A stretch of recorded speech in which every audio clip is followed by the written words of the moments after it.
बिस्मिल्लाहिर्रहमानिर्रहीम। अस्सलाम वालेकुम। ईरान जीत गया, रूस जीत गया, इजराइल हार गया और अमेरिका के लिए आज बहुत बड़ी शिकस्त का दिन है। अमेरिका ने ऐलान कर दिया है कि वो शाम से अपनी फौजें निकाल रहे हैं और इसराइल की जो आज चीखें निकल गई हैं आप उसका अंदाज़ा नहीं लगा सकते। अब आप बताइए कि इतनी बड़ी लड़ाई के शाम में अभी 4 दिन पहले ईरान के जर्नैलों को इजराइल ने मारा है और इन जर्नैलों को जो मारा है असल में वो इसकी सारी इंफॉर्मेशन दी थी अमेरिका ने, अमेरिका की फोर्सेस ने। अब याद रखिएगा अमेरिका ने दुनिया में जहां पर भी मिलिट्री बेसिस बनाई थी वो उस हुकूमत के साथ एग्रीमेंट किया था, जहां चाहे वो पाकिस्तान हो या कहीं और हो। शाम के अंदर आप जानते हैं हदीस कितनी मेंशन है, अखाड़ा सजना है और ये सब कुछ, फिर यमन का गहवारा भी बनना है। यहाँ जो सूरत हाल पैदा हो रही है कि अमेरिका ने ऐलान कर दिया कि अपनी फौजें निकाल रहे हैं, ये तब हो रहा है कि जब यमन के साथ जंग पीक पर है। बरतानिया ने उधर अपनी फोर्सेस को कहा हुआ है कि तैयारी करें, हमने रूस से जंग करनी है।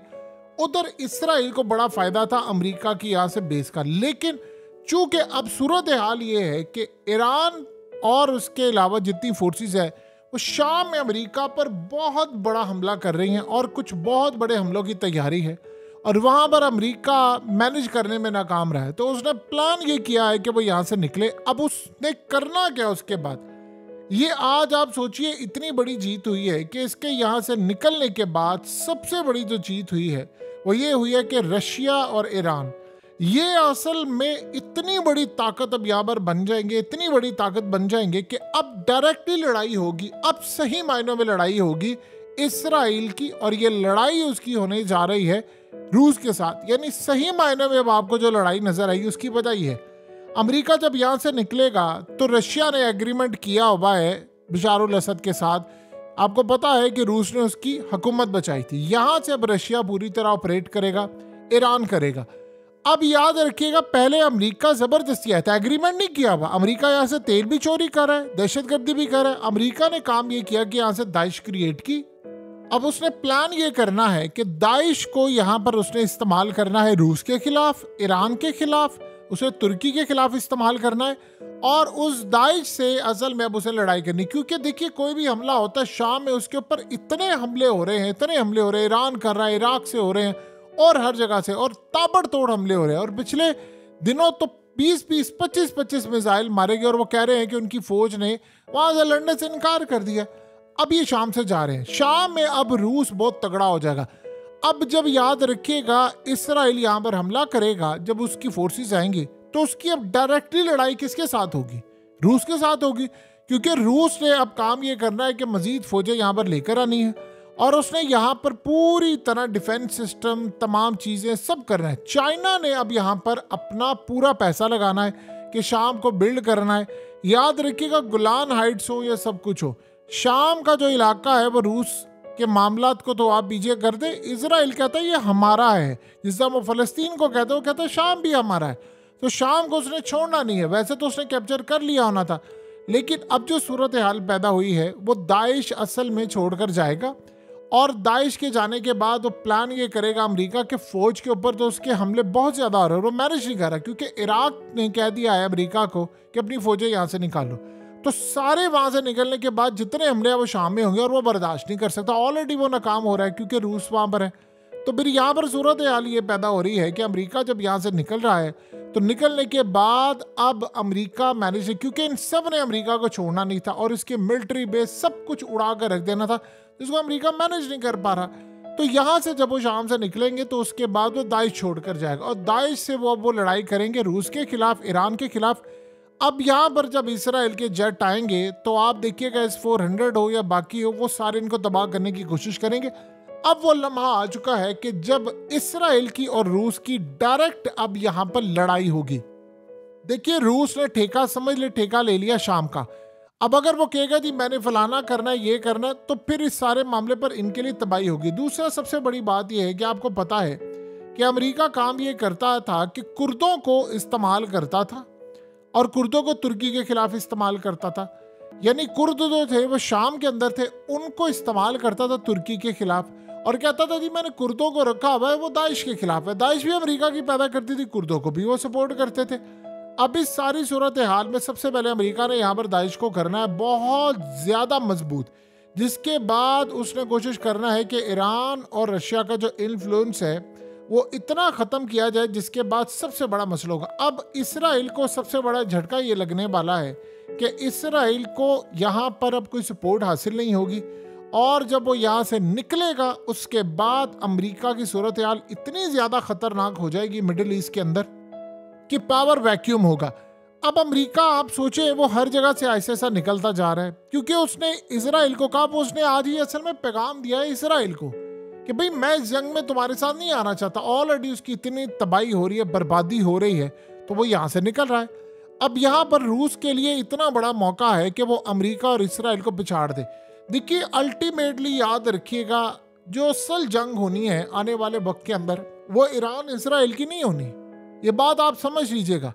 ये जो इस वक्त अचानक से बरतानिया के आर्मी चीफ ने ये जो बात की है और उसने ये कहा है कि जी ये जो लड़ाई सारा कुछ, यानी उसे क्लियरली सारा मामला कहा है अपनी कौम को कि आप लड़ाई के लिए तैयार रहें। उसने कहा कि आपको अंदाज़ा नहीं है कि किस लेवल की लड़ाई हमारी होने जा रही है रूस के साथ।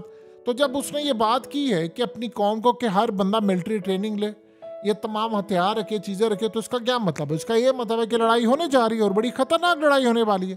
तो वो पूरी तरह तैयार है और उसने असल में जो काम किया वो रूस को टैकल कर रहे हैं। वो क्यों कर रहे हैं? सारे मिलकर, ये नेटो और ये सारे क्यों टैकल कर रहे हैं? वो इसीलिए टैकल कर रहे हैं ताकि रूस का असल में जो अखाड़ा सजना है वो इजराइल के साथ ना सच पाए। अब रूस के लिए मैदान खुला हो गया, वो मजीद यहाँ पर फौजें लेकर आएगा। अमेरिका असल में ये चाह रहा था कि लड़ाई तो वो खुद करे, निकलना उसने नहीं था, वो अफगानिस्तान से नहीं निकलना चाहता था। लेकिन अब ईरान का इन्फ्लुएंस बढ़ चुका है, असल में उनको अंदाजा है कि एक बहुत बड़ा वो हमला करने लगा। दूसरी बात याद रखिएगा, जब अमेरिका ने कोई बहुत बड़ा हमला या कोई बहुत बड़ा काम करना होता है तो वो भी यहाँ पर ही काम करता है इस तरह निकलने का। देखिए अमेरिका को पता है कि मैंने जब हमला करना है आपको आने वाले वक्त में, यमन हो या किसी साइड के ऊपर, तो मेरे ऊपर तो हमला होगा। अब हमला किस जानिब होगा? इराक में होगा और शाम में होगा। इराक में हालिया जो हमले हो रहे हैं उससे ज्यादा खतरनाक हमले शाम में हो रहे हैं। शाम का असल में मीडिया वाइब्रेंट नहीं है, खबर नहीं आती, वहां पर हालात बहुत ज्यादा अमेरिका के लिए खराब है। यानी इतने हमले हो रहे हैं कि उनके फौजी मारे जा रहे हैं। हालिया ये बात सामने आई कि 50 फौजी मारे गए, वो मीडिया पर खबर नहीं आती। अमेरिका यही बात कहता है वो नहीं, असल में हमें ब्रेन इंजरी हुई थी। ईरान के हालिया जर्नैल मारे गए, तो उन्होंने असल में अब जो लोकल ताकतें हैं जो ईरान की प्रॉक्सीज हैं उसे वो अमेरिका पर हमले करवा रहे हैं। इसी तरह वो इराक में, अब इराक भी उसको छोड़ना पड़ेगा। इराक से अमेरिका को तो उन्होंने ऑलरेडी कह दिया कि भाई आप यहाँ से निकले, तो इराक के अंदर अमेरिका की फौजें निकलेंगी, शाम के अंदर अमेरिका की फौजें निकलेंगी। अमेरिका यहाँ पर छोड़कर जाएगा वो प्रॉक्सीज, वो ताकतें, दाइश और ये दूसरे ग्रुप, उनको सपोर्ट करता रहेगा ताकि उसके ऊपर हमला ना हो। क्योंकि जितना ज्यादा अमेरिका के ऊपर हमला हो रहा है उतना ज्यादा अमेरिका वीक होता जा रहा है। और अब वो प्लान ये कर रहे हैं कि जो फौजें यहाँ पर हैं हम इनको बचाएं। मिडिल ईस्ट के अंदर यमन का महाज बहुत ज्यादा खराब हो गया है। आज भी शिपिंग कंपनी के ऊपर हमला हुआ है जिसको ये अमेरिकी क्लेम करे कि जी हमने हमला रोका है। वो अलग बात है कि जब हमला आता है तो ये रोक नहीं पाते। ये कह रहे हैं जब मिसाइल आए थे यमनियों की जानिब से तो हमने उन मिसाइलों को रोक लिया है। देखिए इसराइल अब पूरी तरह यहाँ पर तनहा हो रहा है और यहाँ पर जो अगला मरहला होगा, इसराइल ने काम ये करना है कि अगले कुछ अरसे में उन्होंने स्ट्राइक करना है यहाँ पर। जब वो स्ट्राइक करेंगे तो डायरेक्ट अब कमांड के नीचे आएगा रूस का। रूस के पास अथॉरिटी होगी कि वो इसराइल के तैयारों को गिरा दे, क्योंकि जब एग्रीमेंट हो जाएगा तो वो तैयारों को गिरा देंगे। तो जब ये तैयारों को गिराना शुरू कर देंगे तो फिर आपको नजर आएगा कि इसराइल वर्सेस रशिया हो जाएगा। और मजे की बात यह है कि फिर उन 15 से 16 लाख लोगों का क्या बनेगा जो इसराइल के अंदर हैं, जिनके पास रूस की भी नेशनैलिटी है, जिनके पास इसराइल की भी है। जब ऐसी सूरत हाल होगी तो हर मुल्क ये काम कहेगा कि नहीं यहाँ से निकलो। रूस का मामला ये होगा कि रूस तो बर्दाश्त नहीं करता कि उसके डुअल सिटीजन उसके खिलाफ किसी भी तरह इस्तेमाल हो।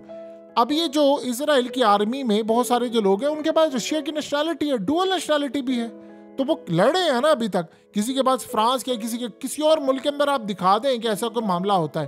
तो इन्होंने काम ये किया है कि जब ये लड़ाई होगी तो वो कहेगा कि मेरे सिटीजन आए या फिर नेशनैलिटी आप रिवोक करें।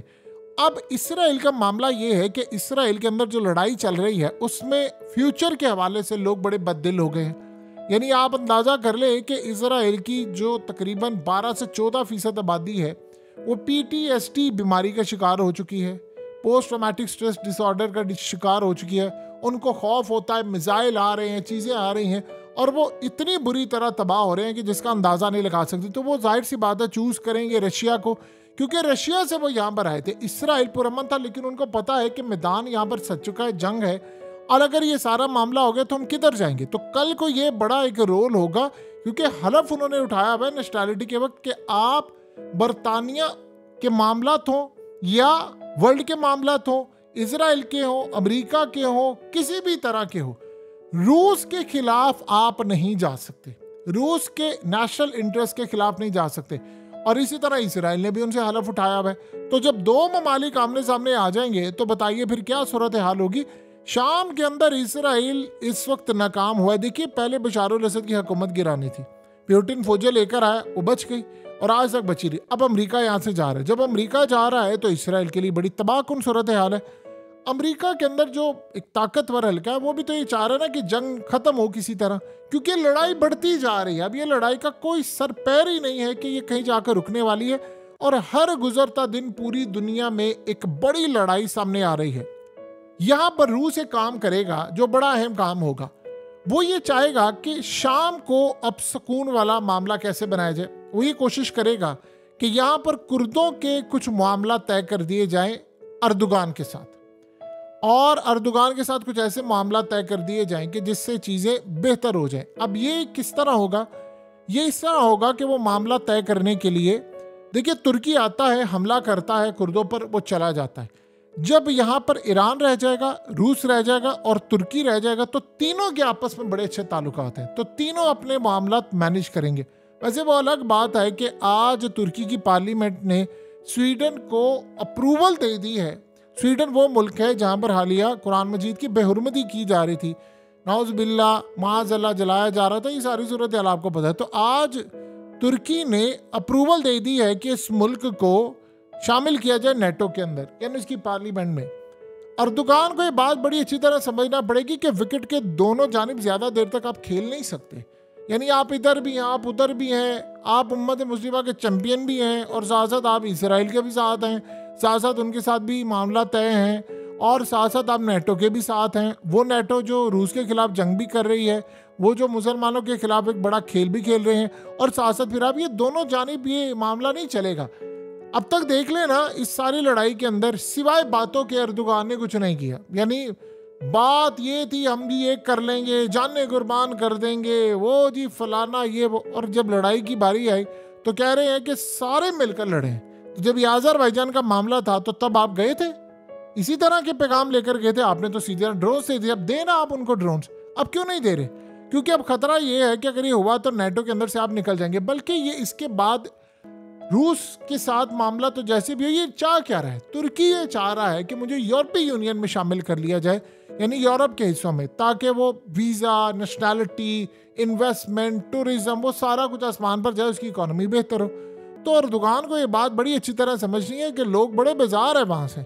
उन्होंने कहा था कि जब फौज ने तुम्हारे खिलाफ काम किया था तो हम सड़कों पर आ गए थे, तो अब जब उम्मत को जरूरत है तो तुम कह रहे हो जी फलाना है फलाना है। जब अज़रबैजान का मामला होता है तो फौरी तौर पर तुम लड़ने के लिए तैयार हो, हथियार, चीज़ें, पैसा सब देते हो, फौजें भी देते हो, एयरफोर्स भी देते हो।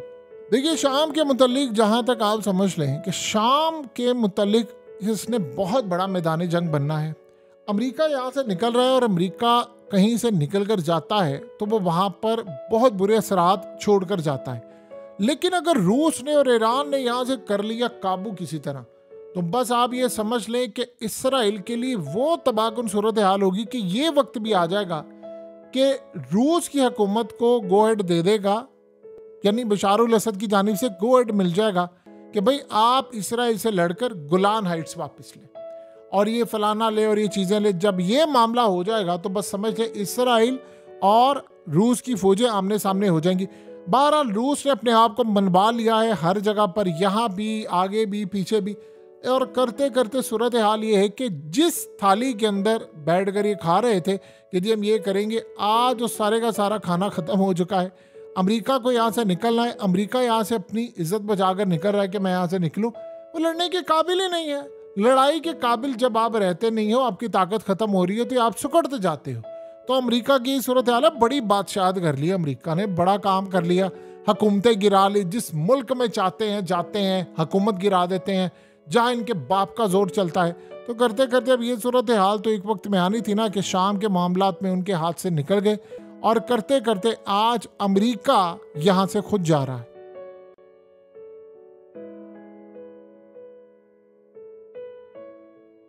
हकीकत टीवी को सब्सक्राइब करना मत भूलें, वीडियो को लाइक करें, शेयर करें और कमेंट सेक्शन में अपनी राय का इजहार ज़रूर करें।